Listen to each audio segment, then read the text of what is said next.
जय हिंद मेरे प्यारे साथियों। आज हम संविधान के प्रमुख पाठ की चर्चा करने वाले हैं, जिसका नाम है मौलिक अधिकार।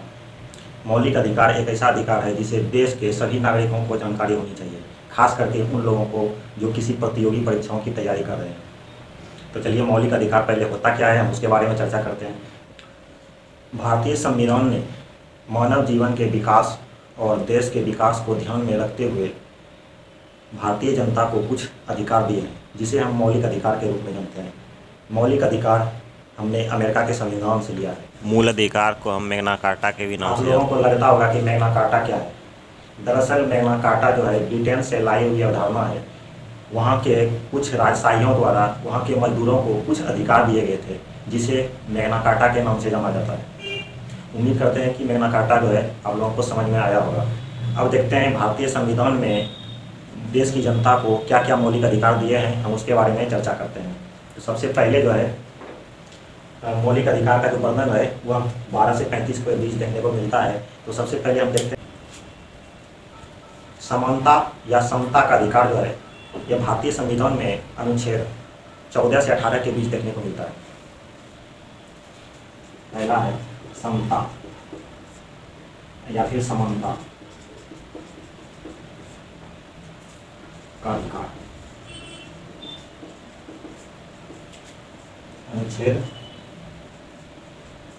14 से 18 के बीच देखने को मिलता है। उसके बाद है स्वतंत्रता का अधिकार।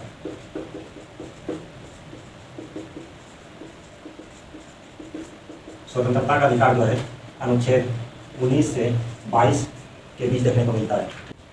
तीसरा है शोषण के विरुद्ध अधिकार। शोषण के विरुद्ध अधिकार भारतीय संविधान में अनुच्छेद 23 से 24 के बीच देखने को मिलता है।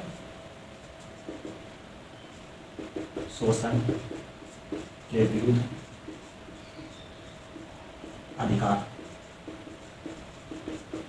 यह अनुच्छेद 23 से 24 के बीच देखने को मिलता है।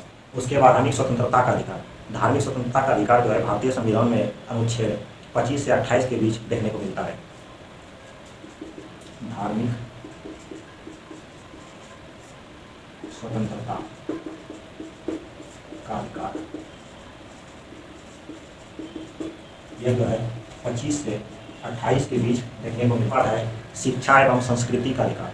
शिक्षा एवं संस्कृति का अधिकार जो है भारतीय संविधान में अनुच्छेद 29 से 30 के बीच देखने को मिलता है।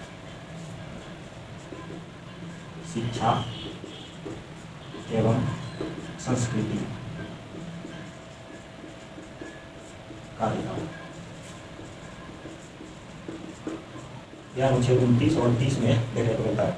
और है संवैधानिक उपचारों का अधिकार। संवैधानिक उपचारों का अधिकार जो है भारतीय संविधान में अनुच्छेद 32 में देखने को मिलता है, जिसे डॉक्टर भीमराव अम्बेडकर द्वारा संविधान की आत्मा से संबोधित किया है।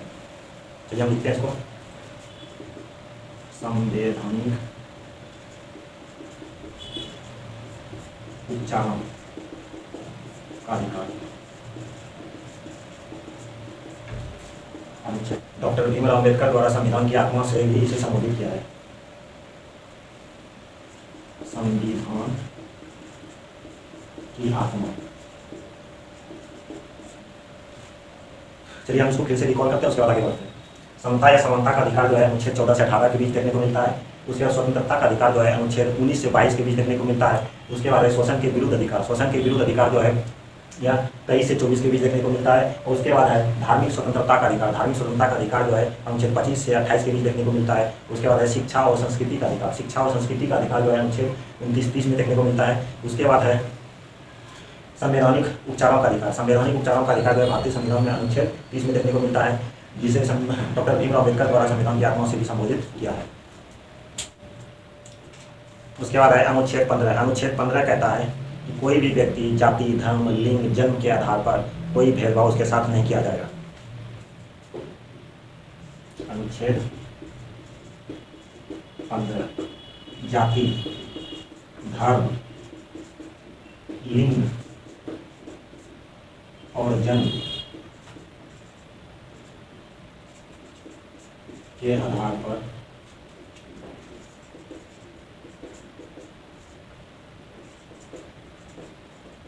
भेदभाव नहीं।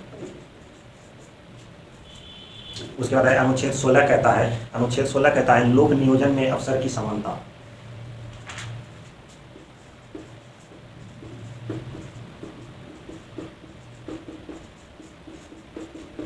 नियोजन में अवसर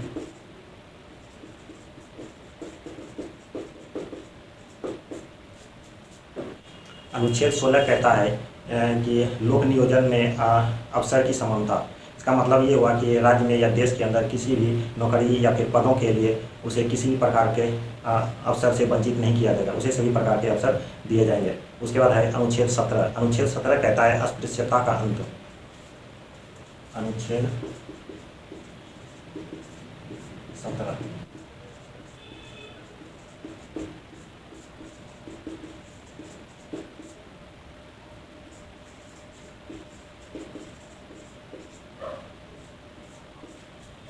अनुच्छेद 17 कहता है अस्पृश्यता का अंत यानी छुआछूत का जो है अंत है। अनुच्छेद 18, अनुच्छेद 18 कहता है उपाधियों का अंत।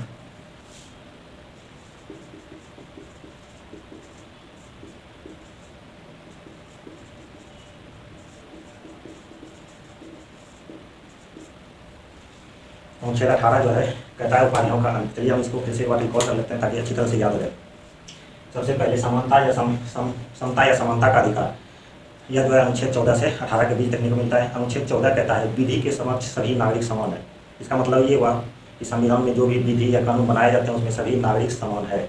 उसके बाद है अनुच्छेद 15, अनुच्छेद 15 कहता है जाति, धर्म, लिंग या फिर जन्म के आधार पर उसके साथ किसी भी प्रकार का भेदभाव नहीं किया जाए। उसके बाद है अनुच्छेद 16, अनुच्छेद 16 कहता है लोक नियोजन में अवसर की समानता। इसका मतलब ये हुआ कि देश में किसी भी नौकरियों या फिर पदों की नियुक्ति के लिए किसी व्यक्ति को वंचित नहीं रखा जाएगा, उसे सभी प्रकार के अवसर दिए जाएंगे। उसके बाद है अनुच्छेद 17, अनुच्छेद 17 कहता है कि अस्पृश्यता का अंत यानी छुआछूत का अंत। उसके बाद है फिर अनुच्छेद 18, अनुच्छेद 18 कहता है उपाधियों का अंत यानी कि देश में। अनुच्छेद 19 कहता है कि अभिव्यक्ति की स्वतंत्रता।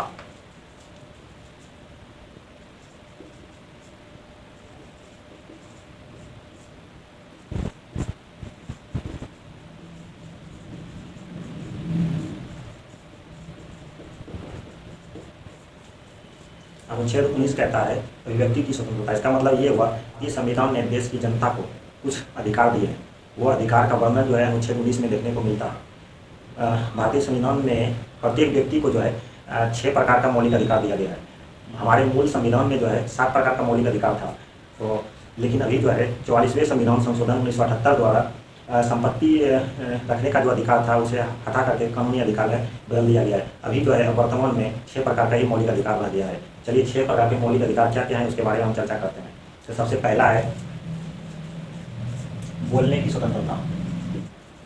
उसके बाद दूसरा है शांतिपूर्ण एकत्र होने का अधिकार। शांतिपूर्ण एकत्र होने का अधिकार।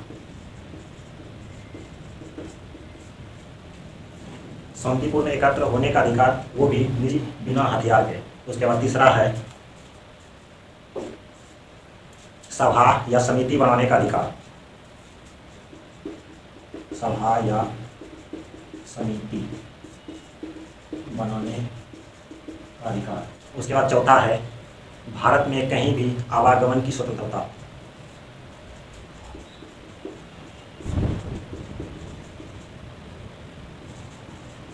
कहीं भी आवागमन की स्वतंत्रता। पांचवा प्रकार की जो स्वतंत्रता है वह है भारत में कहीं भी निवास करने की स्वतंत्रता यानी कि रहने की स्वतंत्रता। भारत में कहीं भी निवास करने की स्वतंत्रता। उसके बाद है छठा भारत में कहीं भी रोजगार करने की स्वतंत्रता।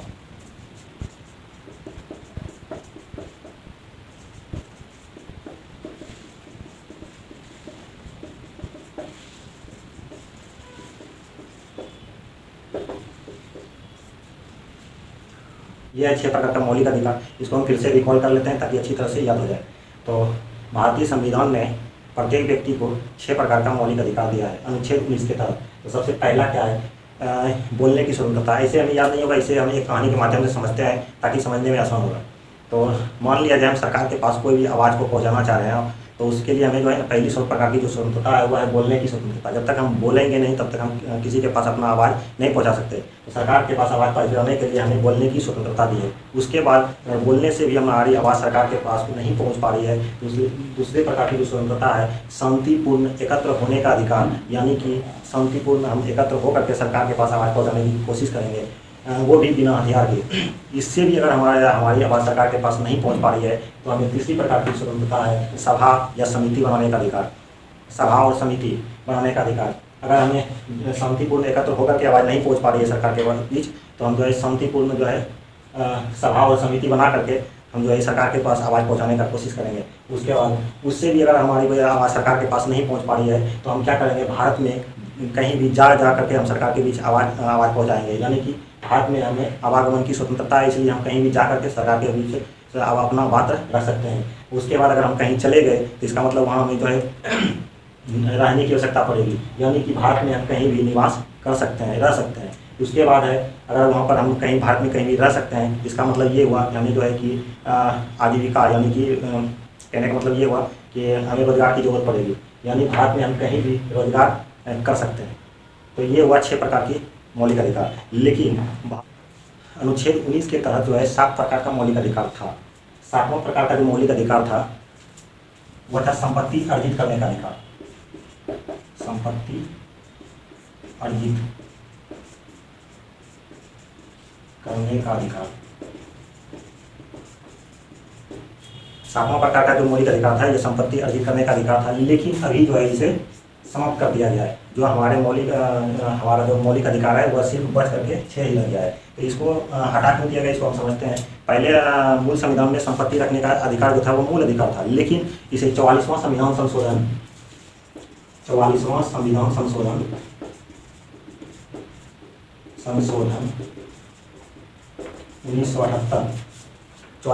संशोधन 1978 द्वारा इसे मौलिक अधिकार से निकाल करके कानूनी अधिकार बना दिया गया है, जिसे संविधान में अनुच्छेद 300 के क में जगह दिया गया है।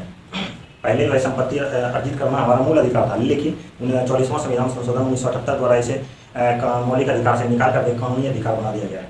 उम्मीद करते हैं यहाँ तक समझ में आया होगा। इससे आगे की क्लास हम कर लेंगे।